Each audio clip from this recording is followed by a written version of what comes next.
Salve, São Corintiano, aqui é o Rucorim trazendo informações sobre o nosso Coringão. Bom, o Corinthians foi condenado em segunda instância pela Justiça do Trabalho a indenizar o ex-lateral direito Michel Macedo, cerca de 1,5 milhão. Esse valor ainda pode aumentar devido às correções monetárias, custas processuais, mas assim, o Timão pode recorrer.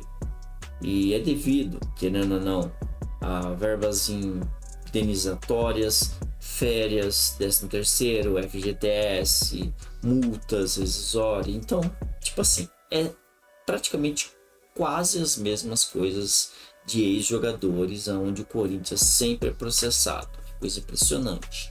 Parece que os jogadores que processam o Corinthians é sempre a mesma coisa. FGTS, 13º, multa, e é sempre a mesma coisa impressionante.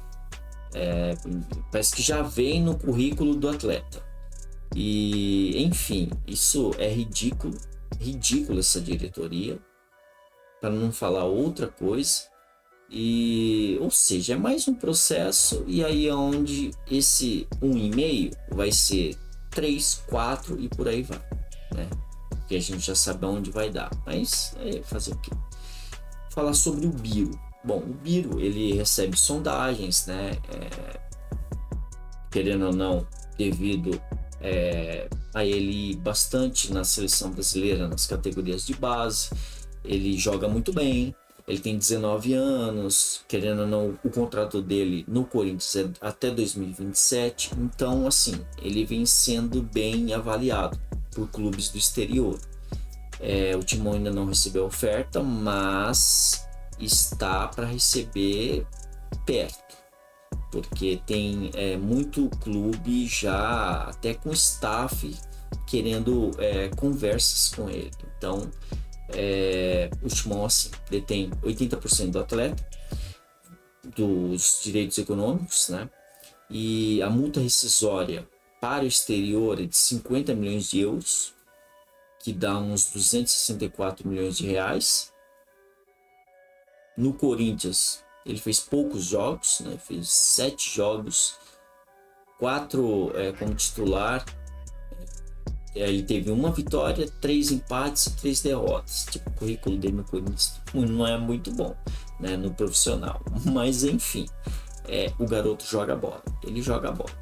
Se ficar deixando agora mesmo, como ele, querendo ou não, ele pegou a titularidade aí, de repente ele pode estourar. E eu acho que ele joga muito mais do que até o próprio Pedro. Mas aí também é o gosto de cada um. E eu sinceramente acho que ele joga muito mais do que o Pedro. Mas enfim, é isso. Bom, falando em Pedro, falaram tanto que o Pedro foi vendido, né? O próprio Duílio falando que aceitou os 9 milhões porque seriam à vista. Bem, não era à vista. Foi em 3 vezes parcelado, né? Então, o Corinthians, querendo ou não, vendeu por 9 milhões de euros, só que em 3 vezes. A primeira parte vem agora, 4 milhões. A segunda parte, isso de acordo com a Gazeta Esportiva e o Samir Carvalho, o jornalista Samir Carvalho. Então é assim, a primeira parte viria agora, 4 milhões. A segunda parte vem no fim do ano, 2,5 milhões de euros. E a terceira parte só viria em março, 2,5 milhões também, onde o jogador já iria para lá, porque também, querendo ou não, ele ficaria até o ano que vem, porque ele tem que completar a maioridade. Então, até de acordo com a FIFA mesmo, não pode ser menor. Então, menor de idade não pode fazer contrato, assim, transferências internacionais. Então, querendo ou não, ele tem que ir o ano que vem.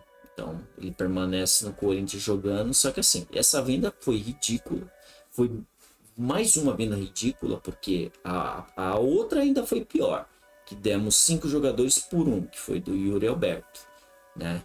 E até as porcentagens dos jogadores foi meio que ridículo. Se fosse ainda pau a pau, Robert Renan e ele, ainda podia, ainda querendo ou não. Ou então Robert Renan e sei lá, uma parte do Queiroz. Não dá completo. Porque a do Queiroz tinha bastante porcentagem e deu tudo.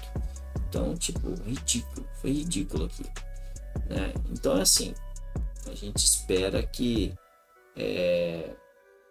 querendo ou não, alguém faça alguma coisa e não deixa isso assim simplesmente passar, porque se for realmente em 3 vezes, foi assim um negócio da China, né? Porque não dá para aceitar isso, não dá para aceitar isso. Alguém tem que fazer alguma coisa com essa diretoria aí, porque aceitar isso normal e passar impune, sei lá, se omitir, né? Mas enfim. E também tem outra coisa também do Pedro. Tem alguns murmúrios, né? Falando que ele não foi justamente lá para a Copa Sub-20 que teve lá na Argentina, justamente porque para colocar o jogador como desvalorizado. Aí você me pergunta, por quê? Porque, tipo assim, querendo ou não, ele acabou não jogando. Ele, tudo bem, o Luxemburgo colocou ele e tal. Só que assim, ele não apresentou aquele futebol. Porque também é só com o tempo, né? Querendo ou não. É muito difícil um jogador simplesmente pegar, entrar, ainda mais novo, e já começar a estourar. Não, isso aí vem sendo trabalhado. Então ele precisa de alguns jogos. E assim, se ele fosse para a seleção brasileira, como em outras convocações que ele foi, ele ia estourar também, como estourou nas outras convocações. Ele foi um dos melhores em campo, foi um dos melhores ali no torneio. Então, tipo, tem coisa nisso, tem coisa. Tem muita mentira nisso e eu não sei não. Eu acho que vou encontrar mais coisas aí no meio disso.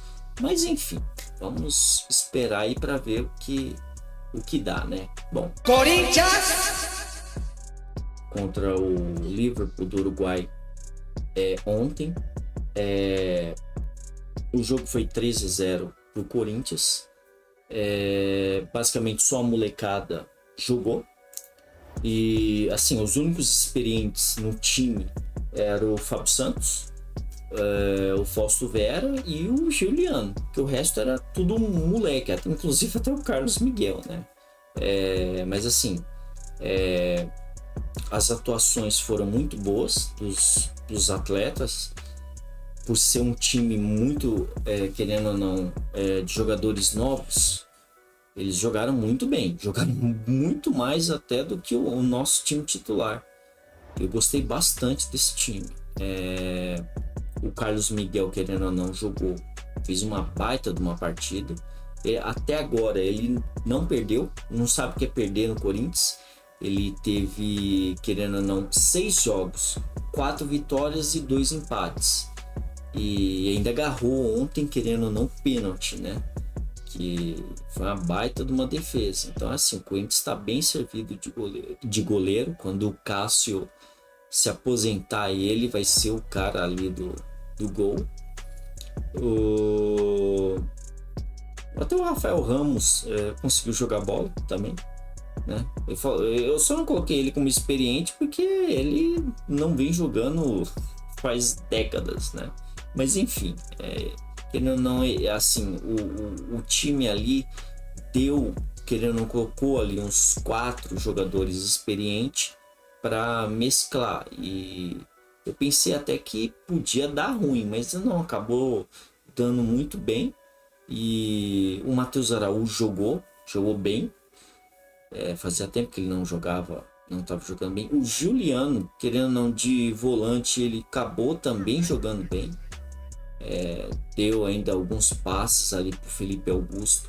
Um dos passes, quase que ele faz um golaço, o goleiro agarrou. E o Adson jogou demais. Tanto que até o gol do Felipe Augusto foi basicamente do Adson, né? Aquela bola podia ter entrado de primeira, ia ser um belo gol. O Wesley jogou muito bem também, quase que fez, né? Acabou pegando na trave, depois pegou o rebote lá o Araújo, Matheus Araújo. Mas assim, enfim, o time jogou muito bem. Só que assim, na primeira etapa, a torcida se manifestou. Compareceu, querendo ou não, foi o menor público que teve do Corinthians na temporada, foi 26 mil na arena, 26.500 e poucas pessoas. Só que assim, mesmo assim ainda é muita pessoa, né? Em relação a muitos times aí, mas enfim. E aí teve, querendo ou não, manifestação, né? Ela durou até os 35 minutos do primeiro tempo. E aí, querendo ou não, tinha cartazes, tinha pessoas com narizes de palhaço, cobrando diretoria, né? Falando, querendo ou não, das vendas que, querendo ou não, que aconteceu dos jogadores. Então, assim, como vocês podem ver aí, teve muita coisa, muita manifestação da torcida em si com eles. E querendo ou não, o resultado foi muito bom, 3-0. Teve, querendo ou não, algumas peças aí que jogaram bem. Eu gostei também, querendo ou não, do volante, do Moscardo. Quando ele entrou, ele jogou muito bem. E até no gol mesmo, foi uma roubada dele de bola. E querendo, a gente tá precisando de volante, então ele já seria uma boa opção, né? Até o Léo Maná também na lateral direita, quando ele entrou, ele jogou bem, ele fez umas tabelinhas ali com o Adson muito boa, que quase que ainda originou outro gol. E assim, a gente acabou se classificando para Sul-Americano. O Luxemburgo não coloca como prioridade a Sul-Americana e vai colocar de lado, como ele, assim, para falar a verdade, ele sempre colocou campeonatos internacionais de lado. Eu acho que é por isso que ele não ganha. Mas enfim, né? Porque ele não tem Libertadores, que eu me lembre, ele não tem Libertadores. E não tem também Sul-Americana. Mas assim, enfim, ele sempre poupou. Quando ele estava mesmo no Corinthians mesmo, muitos jogos ele poupava, jogos internacionais que o Corinthians fazia. O Felipe Augusto marcou o primeiro gol dele pelo profissional, né? Ele já havia jogado assim bastante jogos, eu acho que tinha uns 11 jogos, e já no Corinthians de titular ele só teve, eu acho que três jogos de titular ele teve. Mas assim, foi muito bom para ele, né? Ele comemorando, foi muito legal, muito bacana. Você vê assim a meninada, querendo ou não, indo ali pro campo, comemorando depois com a torcida. Foi assim um jogo muito bom de ter assistido. Sinceramente, eu prefiro ver esse time jogando do que o próprio time titular do Corinthians. Mas enfim, vamos ver aí o que vai dar, né? Bom, é isso. Então, desejo uma boa sexta-feira já a todo mundo, um bom fim de semana aí já, né? Adiantando. Agradeço a vinda, senta o dedo no like, se inscrevam e até a próxima. Valeu, fui!